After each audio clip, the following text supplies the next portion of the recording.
Hey guys, it's your favorite social scientist here, RJ. Welcome to another episode of The Lens, RJ, where the truth lives and the stories arise from the ashes. Today we are not going to talk about the African chains. We are not going to talk about the missionaries. We are not going to talk about the colonizers. We are not going to talk about the outsiders. We are not going to start from the middle.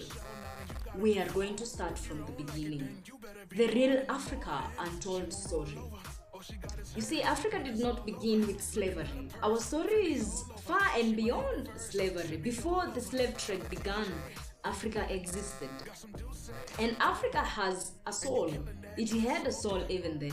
We had science, we had philosophy, we had sovereignty, we had civilizations, we had systems that are so advanced that they still confuse the modern historians up to date. Before they called us Africa, we were Al-Kebulan.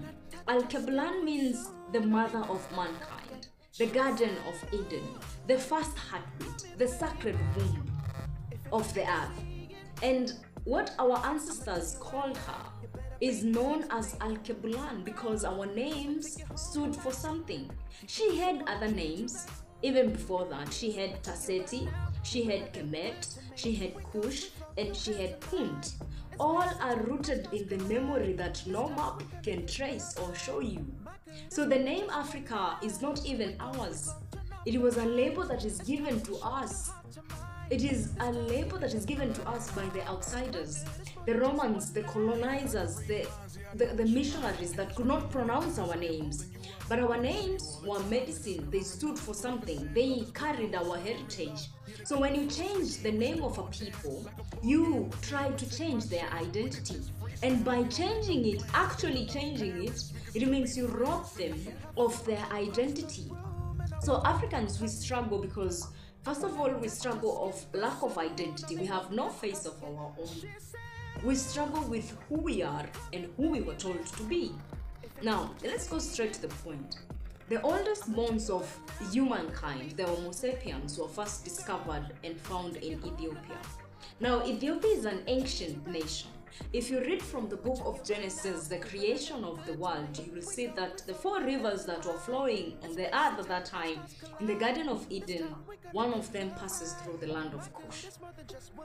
Specifically, the Bible tells you that one of the rivers in the book of Genesis passed through the land of Cush. So it is ignorant for any African to really buy into the mediocrity that Christianity came through a ship.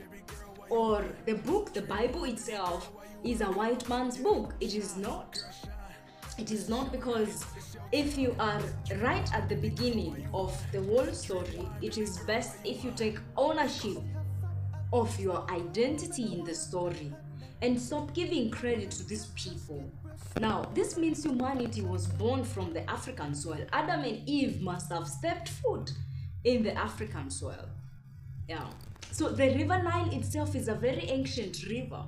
It appears in every story. Even in Exodus, you see the river Nile is there. And the river Nile originates from Kenya. This is my homeland, Kenya.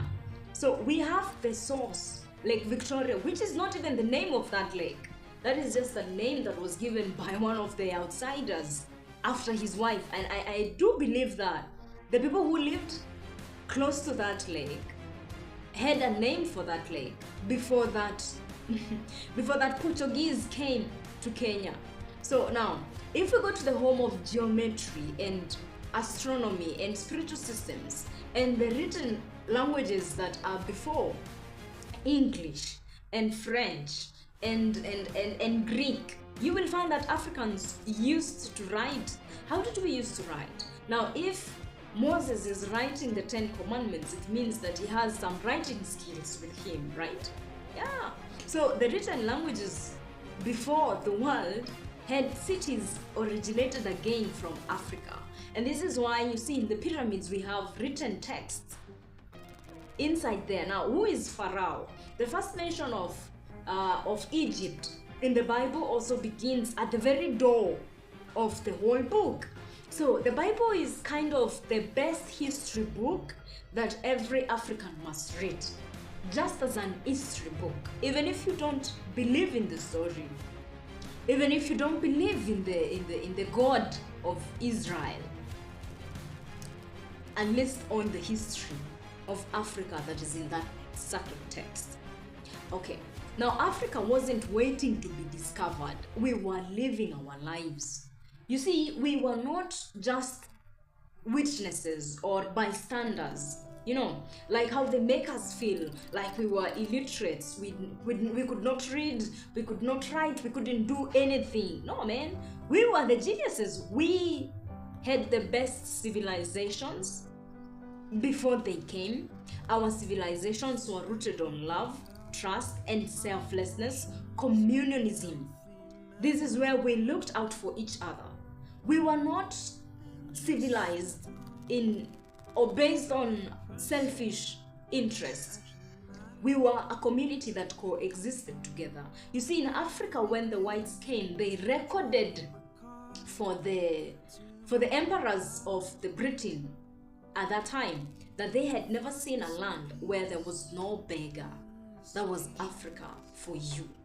When they went to Nigeria, they were threatened by how much development was in the ancient civilization of Nigeria.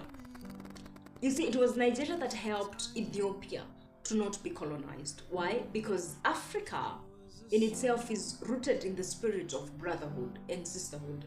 So Africa discovered itself first. Let me take you on this journey so that you understand. Imagine a kingdom where gold is so abundant that the streets sparkled under the sun. That was Mali. That is Mali for you. That is the history of Mali. Because we are so rich, we are still rich, and I can tell you confidently that we have always been that rich. Okay? So picture a stone city in the southern Africa with no mortar, perfectly fitted structures still standing up to today. This is the Great Zimbabwe. These are not white man's history. This is the real history of Africa. Walk into a university in Timbuktu where the scholars debated theology, astronomy, law, and medicine, while the Europeans were still in the dark ages. They were the ignorant ones. We were not. We had things and systems that were actually working. And don't forget Kemet. This is the misnamed Egypt, yo. The home of the pyramids. The engineers that constructed those pyramids were Africans. They were spiritual scientists. The goddess wisdom was there. This is where you understand that Africans had this spiritual understanding of nature itself, because rivers like the Nile, they brought divinity to the Africans. And let us not forget kingdoms like Benin, with its intricate bronze artistry, and the Oyo and the Shanti empires. These were the masters of the trade, the military, and the governance. And then we have the Nubia and the Kush. Kush is Ethiopia, the modern day Ethiopia. You can see the queens at that time knew how to negotiate for peace, kind of like what Queen Sheba did with Solomon. You see, she negotiated for her nation with Solomon. That comes with wisdom, because Solomon himself is also a wise guy. Okay? Africa was not tribal. We were just a community. We were always royalty. We were never in lack. We were not even ignorant at all, you know? We were not ignorant at all. Africa wasn't just political. It was also spiritual. We had the cosmologies that knew the stars. We called on the ancestors. We healed with plants. And we moved in rhythm with the earth. Today, even the Gregorian calendar moves against nature, because it does not follow the natural cycles of the moon. We followed those.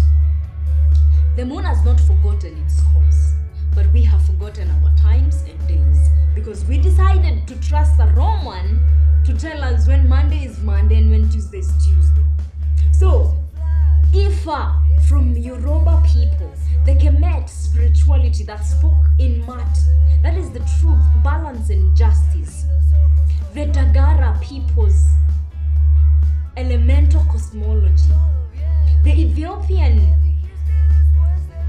Today there is a lot of argument that even the Ark of the Covenant that is mentioned of the Israel still survives in Ethiopia. Why? Because the ancient Ethiopian scrolls and people understood how to hide things in the mountains. We were not that behind. We weren't pagans. We were the keepers of the divine intelligence. We just never called it religion. It was not Christianity, it was not Islam, it was not Hindu. It was just divine intelligence flowing through us and through our stories at that time. And we still have the same capability because we are the same people. We just need to remember that. When the invaders came, they didn't just take the land, they took our narrative, they distorted our history, they banned our libraries, they silenced us, not just our mouths, but even in the mind. We don't think for ourselves anymore. We don't even think highly of ourselves anymore. They made us forget by force what they could never understand by the Spirit. But here's the good news. Memory is resilient, and you cannot bury the truth. The truth will always find a way to resurface, whether you like it or not. Our story was never fully erased because you cannot fully erase the truth. It lived in the drums, in the proverbs, and even in the dreams, in our grandmother's stories and tongues. Right now, we are living in the divine moment of remembrance. So it is up to every African to understand the kind of time that we are in. This is our time of our visitation. What you see in Burkina Faso is our time of visitation. That is something our ancestors prayed for. That is what some of the people that came before us prayed for. So we should not miss out on our moment again. We shouldn't just be people that accept to be told who they are rather than educating themselves about who they are. Because now if you let someone tell you who they are or who you are, you allow them to distort your story. It's like you give them your power. It is time we take back our power. It is time that we remembered our story. We are not just here to witness things. We are here to live the fulfilled prayers of our ancestors, those who came before us. Because to know where you came from is to know what you carry. To not know where you came from is to not know what you carry. You cannot know yourself if you don't know your roots. You are not just a descendant of the enslaved. You are the descendants of the divine gods that understood their identity.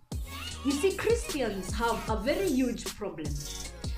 They will read the Bible, quote it several times, but never once will they ever take the credibility of being gods. And the same Bible calls us gods.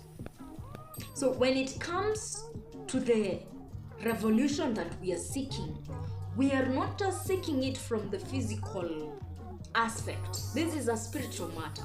We are the heirs of the empires. If you are an heir of something, you have to know from whom it came from. Now, we come from the mathematicians. We come from the alchemists. We come from the builders. We come from the kings. We come from the queens who rode the lions, man. The kings who would map out the maps. This is how we created our own war strategies. We used astronomy for that. Africa was not lost, and it is not lost yet. And she is waking up, but she must be willing to embrace her history. She must be willing to embrace her identity. This is through your voice and mind. This can only be attained through the remembrance of our own identity. So ask yourself, what does it mean to remember who you really are?